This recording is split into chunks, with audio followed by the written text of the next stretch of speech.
everybody. Welcome to Open Mind Podcast. I am your host, Annabelle Rodriguez, and to my right, I have my beautiful co-host and also the owner of Open Mind Marriage and Family Therapy. Yep. And welcome to the show, guys. Welcome, guys. We are back. We're back. It's been a little while, but we're here. It's been quite some time, but we're back. We're here to provide you guys some good nuggets. Yeah, so today's show is going to be on the 6 stages of grief, and Danny's actually grief is one of the fields of work that you kind of specialize in. Is that correct? Yeah, it's one of my specialties. It's something that I have noticed that I attract in my practice. Okay. But I think that's because I have had a lot of grief in my life, and so I think I'm knowledgeable and knowing how to approach different types of grief. Yeah, I think as a human being, grief, sorrow is something that connects us all. Yes. It doesn't matter who you are, whether you're rich, poor,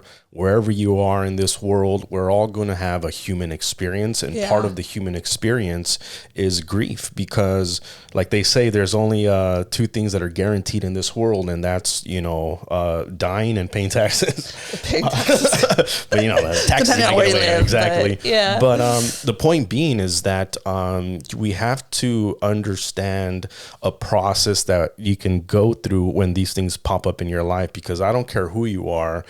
If you haven't experienced it, you're going to experience it. And there's different levels, different forms, yeah. And, most people, they're not really taught, how to process these emotions. Therefore, when they come, they either repress them or they, it goes into like a downward spiral, which I'm sure other people have seen. You've seen, I've experienced, where something tragic happens in someone's life. Yeah. And it not only ends the other person's life, but the person that's still here goes into a whirlwind of just bad choices and, depression, addiction, all these different things. So I really want to get into, what the intention of this episode is going to be. Because we both have different lives, we have different philosophies. You by trade, your work, you're a clinical psychotherapist, and this is what you do, so you're coming from a clinical point of view. My approach is more, from my experience, what I've experienced in my life and what I've seen and observed in other people. And me being curious, I've always wanted to understand why things happen. Why am I feeling this way? Why is this happening? And because of that, I have amounted a lot of research, that I have in my head. But when I hear people like you talk you're clinical in it, it makes so much sense to me. I'm like, oh yeah, that's why I felt that. That's it why this simplifies the understanding of it. Exactly. So let's get into it. What I'd like for you to do is kind of define what grief is, and then what your intentions with this episode are. Okay, well, I'm going to start with my intentions for this episode. Like Annabelle was saying, grief isn't just because of a loss of like death. Grief can be multiple components within your life cycle. Loss of a job, loss of a relationship, an actual death experience. In that aspect will give you more understandings of how and what you're going through that grief process. Yeah. Because like you said, on the super level aspect, we all go through it in some form, and we all know we're going through it in some way, but we don't fully understand what those stages are of grief and how to define the 2 differences. And what grief is a deep sorrow. Right. And I think you were going to bring up the definition. Yeah, I just pulled up the definition. Yeah. It's a deep sorrow, especially that is caused by someone's death. And, the way I look at grief, it's the death of something. Yes. It could be the death of a loved one. It could be the death of a pet. It could be the death of a job. If you lose a job, that job is no longer in your life. You're no longer getting paid by them. You no longer have that income coming in, or a relationship. If there's a divorce, the death of that marriage or the death of that relationship. And death of identity. Yeah, because in deep rooted and connected relationships, your whole life is the vision of your life is with this person or with this group or whatever it is. Yeah, you attach. And when that is detached, you're going to experience these, we named the episode The 6 Stages of Grief, because for many, many, many, many years in the clinical world, there was the 5 stages of grief. But more recently, David Kessler coined the 6th stage of grief, which we're going to get into. And I want to kind of spend, a large majority of time on that one, because to me, the 6th stage is what's going to cause you to find purpose in your suffering. Yes. So Danny gave her intention as far as what this episode is for her. For me, I went on a healing journey to heal my own trauma, and part of that was going through these stages. And for me, I want to help people find a purpose to their suffering, because I don't care who you are, you're going to experience it at one point in your life. And if you have the tools on how to maneuver through this in a positive way and find purpose, then it's not going to be in vain. What I don't like is when there's a tragedy and it's in for no reason. That's like the worst thing possible, and taking account of your own life and seeing that maybe there has been some tragedies in your own life, find some purpose for it. So let's get into it. Let's go into the 6 stages of grief. Perfect. What they are, what people might be experiencing, and then maybe give them some tools, to maneuver through that. Yeah, I'm going to kind of go with the approach of, because I work with this daily. I have a handful of clients who are going through actual grief deaths. And I see someone has died in their family. Yeah, multiple people, not just one. Wow. Like husband, one son, mother, and now father's in hospice.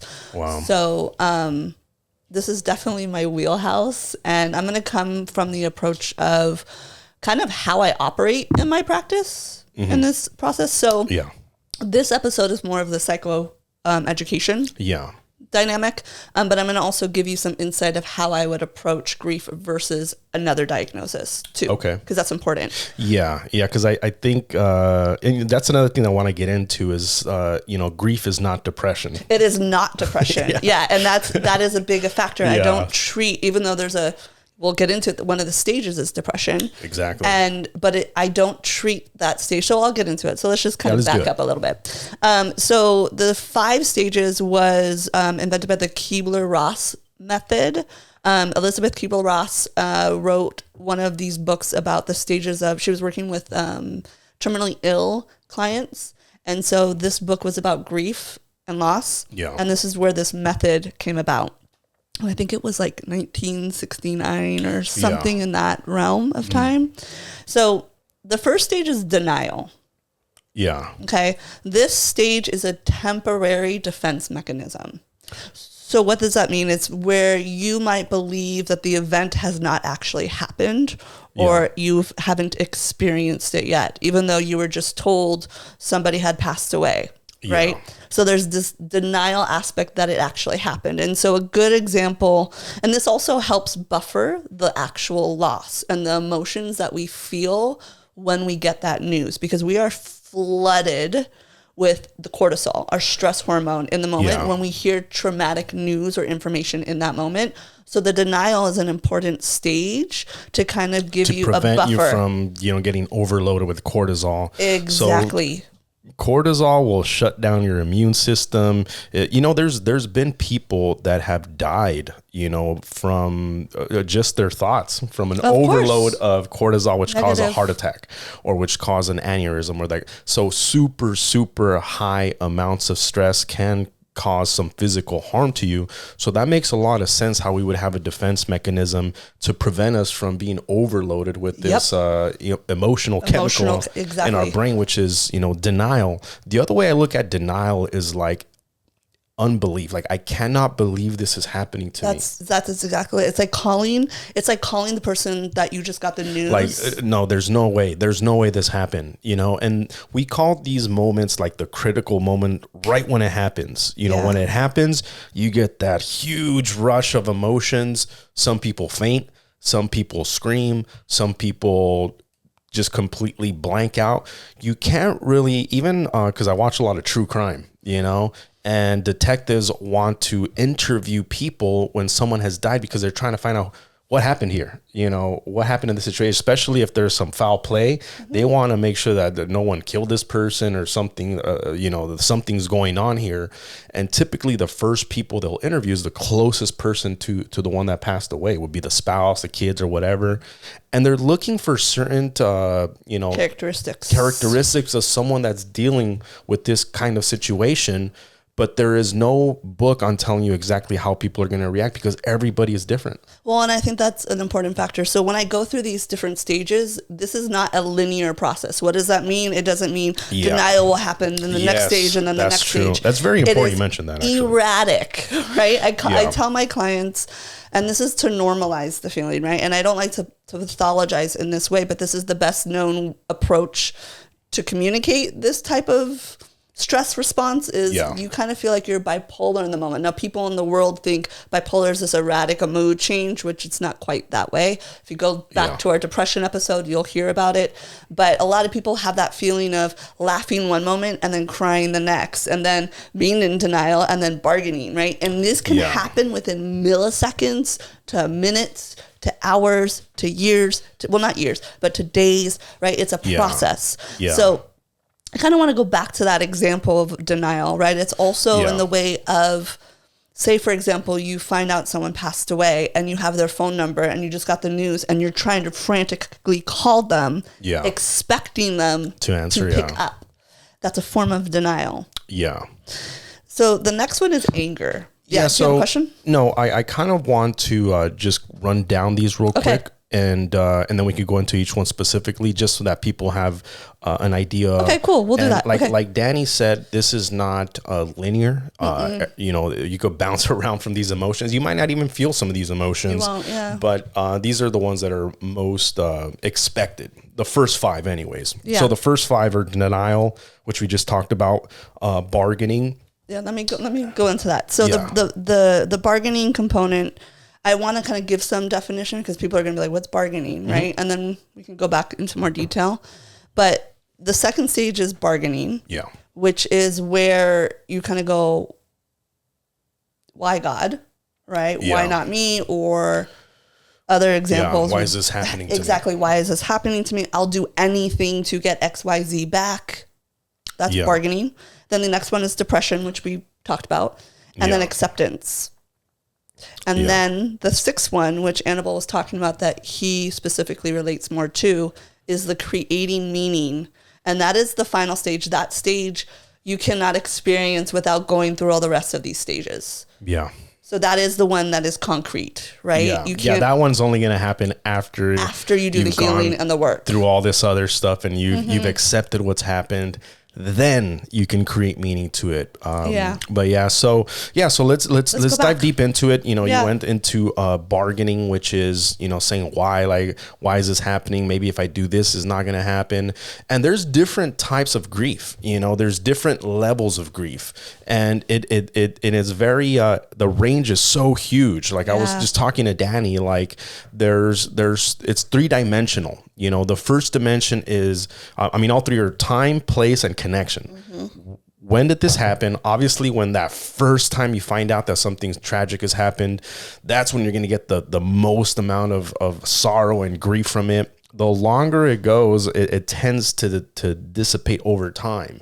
Now, there is no real time limit to your grief. You know, if someone dies, they're never going to be here. So you're probably going to carry that grief with you for as long as they're not here, which is forever, you know. But you can learn tools on how to mitigate some of these negative side effects that happen during the grief process and how to find purpose into it. And also the connection to the person. You know, how close were you to this person? If you're a 7-year-old kid and your mom passes away, that is going to be a devastating amount of grief, because you not only do you rely on your mother, you pretty much everything at that age, you're not going to experience, you know, having a mother while other people have. So you're going to be carrying this for a very long time unless you find purpose for it and create a bigger meaning. The anger component I'm very accustomed to, because I tend to go to that first. Familiar. You know, so why don't you go a little bit into the anger? So the anger, we've all felt anger before, right? Like, and if you haven't, reach out. We need to talk. You know, because they're suppressing emotions. Yeah, there's different, like we're talking about different types of losses. So let's say someone that is close to you passes away. I find that a lot of people blame, like they get angry at God. Yeah. So that's actually one of my examples. Is part of the anger is they go into the blaming game. Yeah, they get angry at God, or and that's a big or if one. it's like a loss of a relationship, they'll blame the other person. Like, I freaking hate her. Like, why'd she do this to me? Or if it's, you know, you lose a job, you blame your boss, you hate your boss. Like, why did they fire me? Or you have intense guilt of, oh my God, I created this thing and I got fired yourself. or I did something to my marriage and there's this intense guilt, but there's still grief in the stage because there's loss, right? Yeah. So it can be two different types of anger components in those cycles of whatever that grief level is. Right. And there's no wrong way or right way to really feel the grief. It's just to be present and to get the support to process the stages. Yeah, that's so important understand it. that you just said that. You have to feel your pain. You have to. You have to feel the sorrow. You have to feel the loss, and you have to give it the respect that it deserves. You know, like when someone that's close to you passes away, it's important for you to have to grieve. It's very important because what happens is I know, especially men, as a man, we will not show anything, right? We will hold it. We will put it into this deep closet or room that's dark in our soul that we're not going to even think about it, right? But what I mentioned, I can't remember who I was talking to about, is like grabbing a ball and putting it in a basketball, putting it underwater, you know? Yeah. And you just keep on pushing that sucker down, keep pushing it down. And what happens is that eventually all these other things that are going on in your life, one day it's going to explode. There's too much pressure. There's too much pressure. Hit you in the face. And you'll see them, you know, people will have nervous breakdowns. They'll crash out, you know? And this is one of the important reasons why I think this episode is important, is for anyone that's out there that's going through something difficult. They're going through a loss. They're going through they're grieving.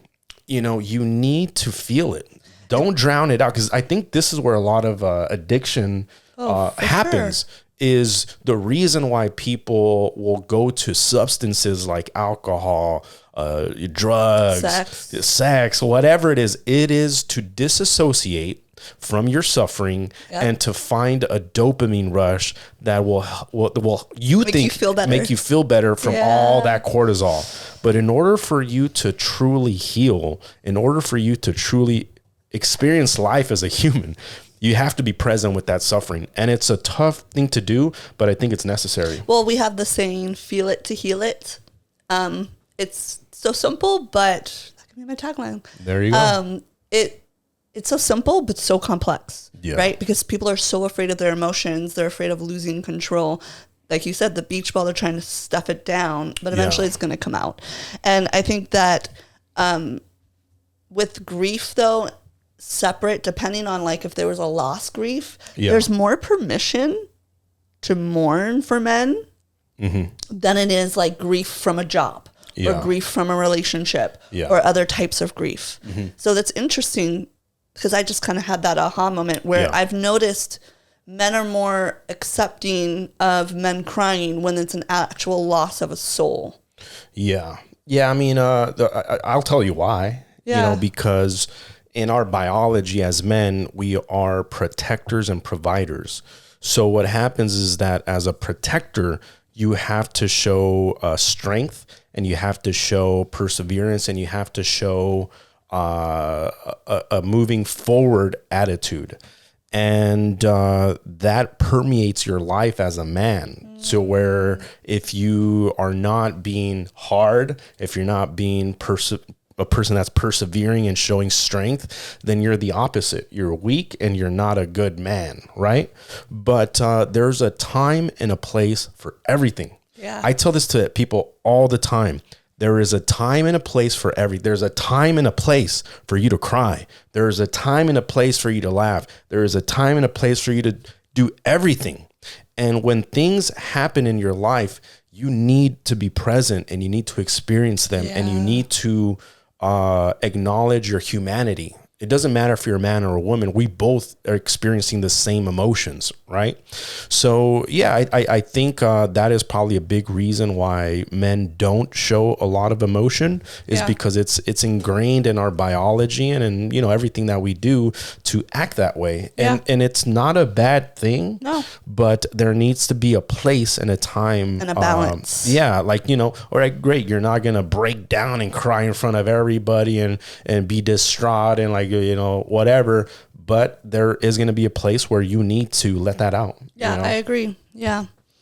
So the next one's depression. Yeah, depression. So this one I kind of want to go into because, you know, grief is not like a depression. Grief is a process that you go through when you lose something, essentially. Yeah, I'm going to kind of go from the clinical component, right? So there's depressive episodes that we have, right? To be clinically diagnosed as major depressive disorder or dysthymic or any of those kind of undiagnosable or diagnosable depression. So, okay, grief depression is very different than actual depression. And I completely approach those two different diagnoses very differently. Yeah. Grief depression is very debilitating, just like major depressive disorder. Yeah, I think grief depression and major depressive disorder are linked. They mimic the same symptoms. Yeah, because a major depressive disorder is something tragic happens in your life that causes you, like, no wonder you're depressed. You know, it's like someone dies.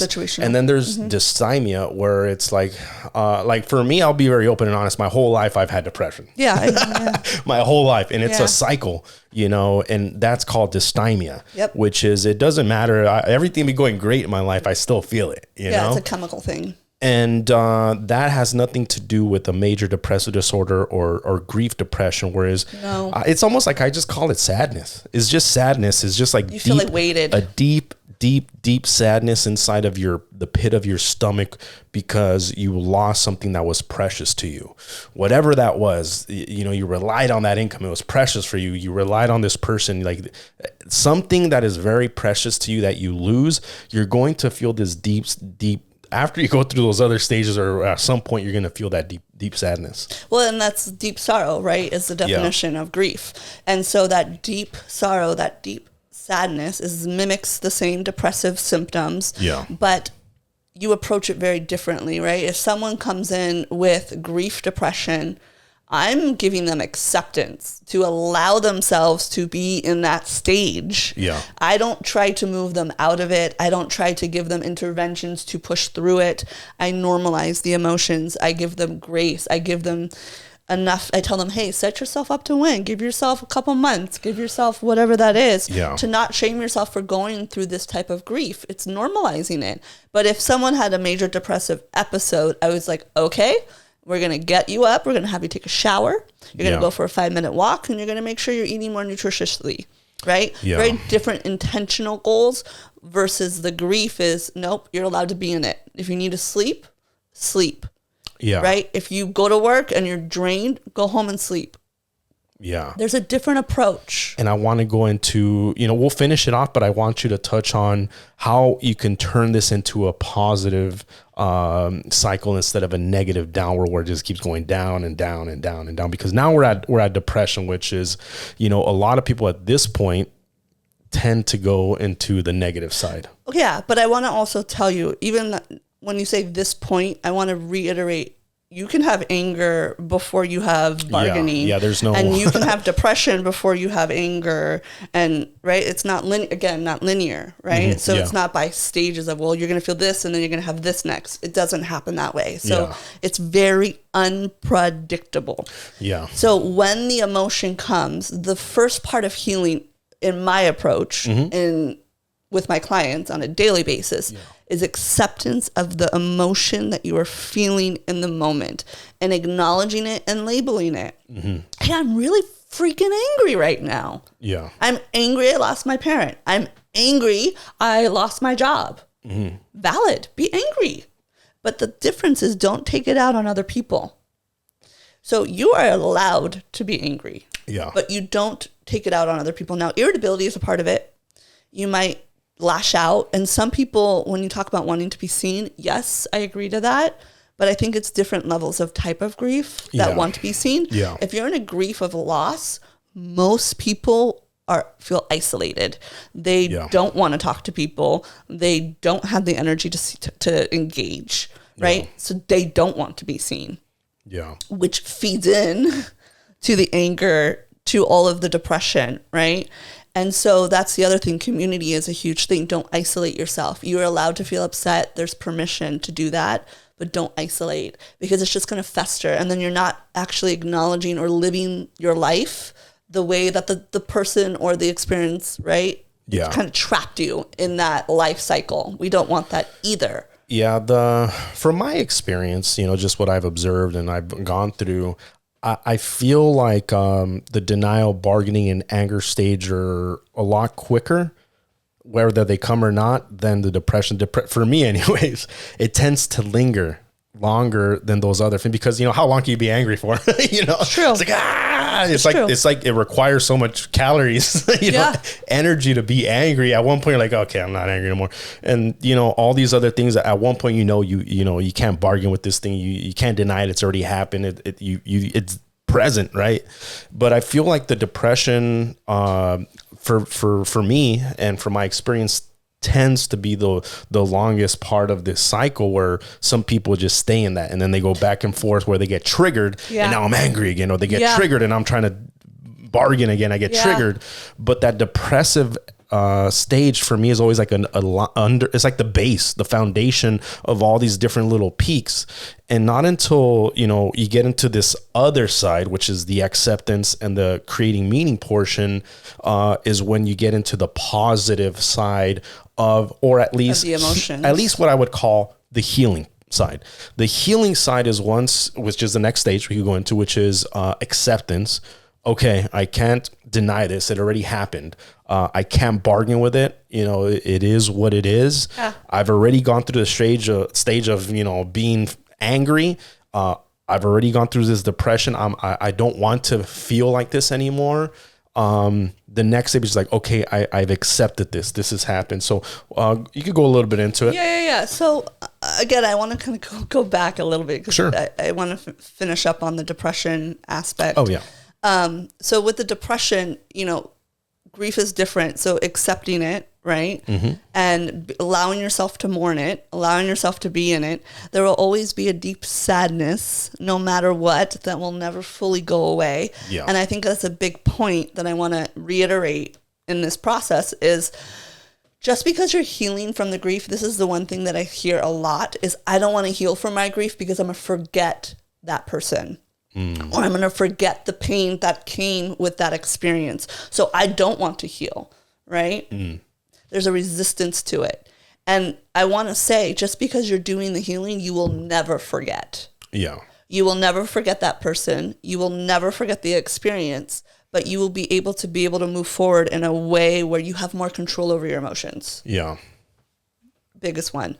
And with depression, you give it time, right? You can get stuck in it, like you said. Mm-hmm. That's why it's so important to get support during this phase, because you can get paralyzed for years. Like I had my client who came to me around the loss of her child and husband 2 years after they died. Mm-hmm. And then I saw her in the process of the loss of her mom, and her dad is now in hospice, right? So even she went into addiction. Yeah. Right? And that was her coping mechanism. And then she was ready to finally come in. And my approach with her is just letting her talk about the person, and letting the anger come out, and letting the depression come out, and letting it fill the space, because she's been holding on it, letting it flow for so long. So that also leads to the acceptance part, right? Where it's the hardest part to really fully lean into, because of that fear of losing the thoughts or the memories or the feelings associated to that loss. Yeah, I can see that happening. And, emotions are chemicals like any other drug. Mm-hmm. And, some people, I know I've been victim to this. You get kind of almost addicted, or you normalize these emotions that you feel for a long period of time. Like if you're, like a goth kid, you just want to listen to dark music that makes you sad, or you just want to feel that anger because it moves you to do something or whatever it is. But it's a negative experience that you're causing yourself damage. You're causing physical, yourself emotional harm. But it doesn't mean that the feelings are not wrong. Yeah, but that's important. What you said is, verbalizing it and acknowledging those emotions, because, I think most people who don't see a therapist, they don't really talk about anything. They just feel the feelings, experience it, and then, go throughout their life. And, what I want people to know is that there is help. There is people that can help you. Like Danny, this is what she does, and I'm good at it. She can't go into detail as far as her clients, because that's what she does for work. Yeah. But I'm sure she deals with people that have gone through some, very traumatic experiences. Yeah. And there's hundreds of thousands of people that are going through those same experiences alone. Yeah. Not only alone, but with no tools, no direction. And, like if you're in pain, there is help, and I feel like a lot of times the hardest thing to do is to like ask for help. Well, that's the thing. Hardest part is showing up, right? Yeah. The ask for the support, to show up for yourself, because it's scary. Again, the feeling of, and again, I see this across the board, especially with men. I'm afraid of feeling my feelings because then I can't put them back in the box. And then I'm stuck in those feelings and I can't function in life. Yeah, I was going to bring that up. Like people are like, well, why bring up bad stuff? Why bring up these, like, I'm past it. I'm done with it, and I get it to a certain extent if you've already healed. Yes. But it's like, oh, I broke my arm. Like, why fix it? Why fix my arm? It's all flapping around and stuff like, I dislocated my shoulder, but why put it back in place? Just ignore it. I just use my right hand. I'll just use my I have my legs. I can walk.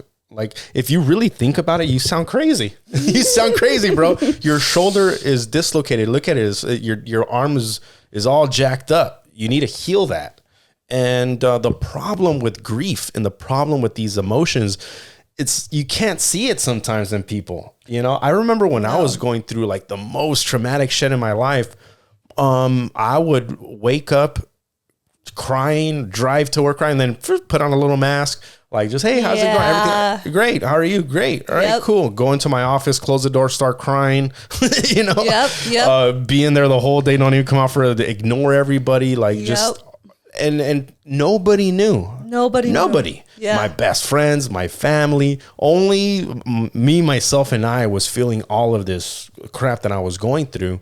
And I think about it, I'm like, damn, there's so many people that are going through that same stuff, and I want to help them. Yeah, it's interesting because I want to bring up my personal experience around grief. So I went, as you know, and we've mentioned this in one of some other podcasts, but I went through a really traumatic divorce, like traumatic, with betrayal and all of that. And I was still seeing clients and this was during COVID, by the way. Tough. So I wasn't off. I was not having any time off during COVID while everybody else was. Yeah. I was going through my trauma, like severe trauma. My therapist diagnosed me with PTSD, and none of my clients even knew that I got divorced. And they're like, wait, what? You're divorced? I was like, oh yeah, I went through this whole thing. And they're like, we had no idea. And what was happening is I would see a client, I would cry for 2 minutes in between sessions, put myself back together, and go in. Because in those moments, it's not about me, it's about my client. Yeah. Which actually you're helps. A professional, But it also helps to take off the focus and give back. Yeah, I think that's a huge way. Like religion teaches people how to process this as well. Pretty much all religions. And one of the big things that they teach you is to give, to give back to your community, to help others. And in that, you will find a healing for yourself. So that makes a lot of sense. Yeah. And so that's kind of where I want to piggyback on that example, right? Yeah. Is because community is so important in the healing process. I know you felt alone, but I'm sure that there were people around that kind of had an idea and wanted to support you in some form, right? But maybe not your professional world. But community is so important to just hold space, and acceptance is a part of that, where you're not going to fully forget. You're going to accept, okay, they're gone. This sucks. Or, okay, this life is a whole new identity. This sucks. This is hard. Yeah. It is. And how do I now move forward to live my life the way that I want to live it? Yeah. Yeah, that's the difficult part of acceptance, which I feel why it takes people so long to get to that point, is because you have to realize your life is never the same. It's never the same again. And that's what happens when someone passes away. They're not here anymore. So you have to create a new way of living, a new life for yourself, and that is very, very scary, you know, for most people. Like I watched today on Instagram a post. It was about Ellen DeGeneres saying that after her next stand-up show, she's leaving the entertainment world. She's leaving Hollywood. Wow. You're never going to see her again. And I was thinking about, like, man, this lady's whole life has been entertainment, you know? And regardless of her, you know, having not being the best person. Yeah, not being the best person and having a toxic work environment, you know, she made a fortune in her show, but now her life will never be the same anymore. She's not that adored, you know, comedian, leader for the LGBT community, huge Hollywood success. Now her perception is different, and she has to deal with her life from this point till the day she passes away. I guarantee you, she is going through these stages of grief. For sure. Her career is gone. I mean, she's fine financially. She's a multi-millionaire. But that's why I'm telling you, I don't care how rich you are, how still successful. Go through the feelings. I guarantee you, Ellen, if you're out there, reach out to Danny. She'll help you out. You go through these parts of your life, and to be honest, I wanted to tie it all together. Is, you know, I'm kind of out there a little bit, but I grieve my own life sometimes. Of course. You know, I go through these stages, I'm getting older, you know, and I don't move like I used to move as a 20-year-old. My back's all fucked up, my joints, all these things. And it makes me realize, oh, fuck, I'm dying. I'm freaking dying. And I'm almost not what's the word I'm looking for? Surprised. I'm almost surprised as how most people are so happy and what I'm like. I love getting older. We're all dying. I guess I'm a pessimist sometimes, but I'm it gives me this sense of urgency, but it also gives me this sadness. I'm like, fuck, So this next part, to me, is the most important part, not only for what happens in your life, but for you as a human being, which is creating meaning. You have to create meaning for your own life because you're going to die. And you have to create meaning for your grief, for that loss of that job, that person, that relationship, your pet. You have to find a meaning. So for you, what does that mean? Create meaning, which is the 6th stage. David Kessler, amazing dude. Check him out. Great on grief. He coined, creating meaning as the 6th stage of grief. What does that mean to you? Yeah. So how I approach it clinically, let's say for a client who has passed, the client that is going through grief of someone who has passed. Creating meaning is say, for example, their anniversary death or their birthday or some meaningful day that they assign that meaning to. Create their favorite dish, light a candle, go to the cemetery, bring flowers, go to the beach, reflect. Anything that gives you the focus of creating the meaning of letting that memory go on. What was the movie where he goes to the other life and the memories? It's an animation movie. Not Encanto. It's everyone's probably screaming at us right now on the screen. With the grandma, right? Yes, where they go and anyways. we'll figure it out later. Yeah. But it's that meaning of like creating their memory, right? And the more you create their memory, they live on through you and in you. And that's how you bring them with you in life versus forgetting them in life, right? Yeah. And I think that's a big component where it's hard to do. I'm not going to lie. I think that's one of the challenging things when something comes up, to create the meaning, because a lot of people want to avoid the days, or they want to like feel the sorrow and the sadness versus celebrating it. Yeah. That's where I really encourage the positive emotions to come in versus the negative, like they're gone. Yeah. But creating more of the positive, like, hey, but how can I have them live with me today? Yeah. There was, we were talking about this the other day, how I had a childhood friend who his brother passed away tragically in a car accident, and their family made a little teddy bear that kind of looked like him, and they would carry this teddy bear with them wherever they went, and they would take pictures with it, like if he was still there, you know? Yeah. And the way I kind of look at creating meaning to the grief is, you know, it's different depending on the situation. Yes. You know, depending on the situation. Like if it's something like the loss of a job, you know, you can say like, hey, you know, that caused me to find this next thing that I want to do that's going to really bring purpose and meaning and joy and better success financially to me. It's going to start something new.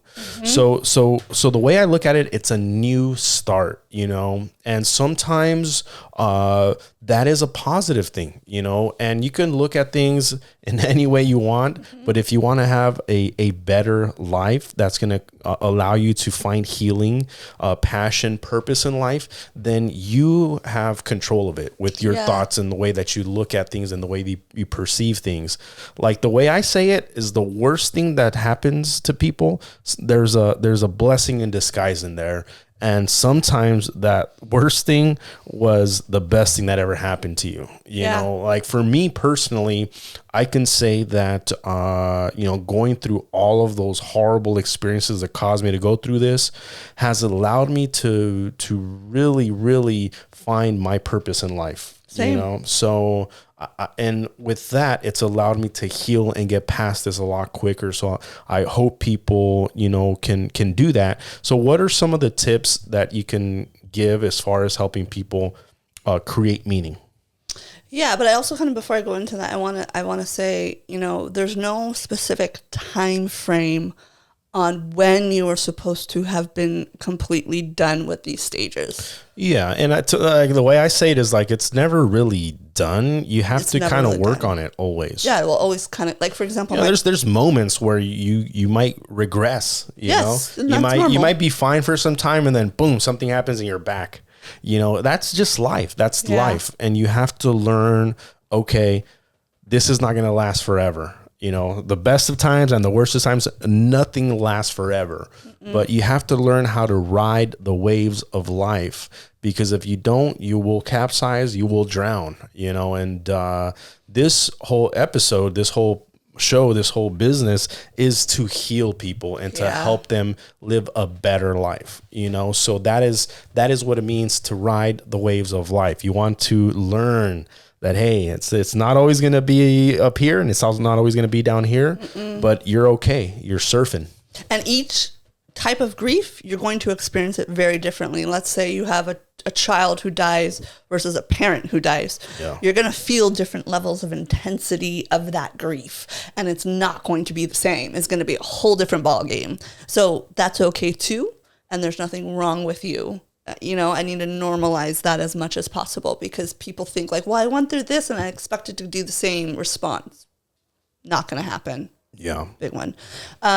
So kind of moving on with the creating meaning, you said, and kind of processing this whole process. Well, I said, like, go to the cemetery, create meaning for that, or the purpose of, like, for me, I use my trauma and actually attracted a lot of people with that similar trauma and was able to give back from a different perspective. Yeah. Right.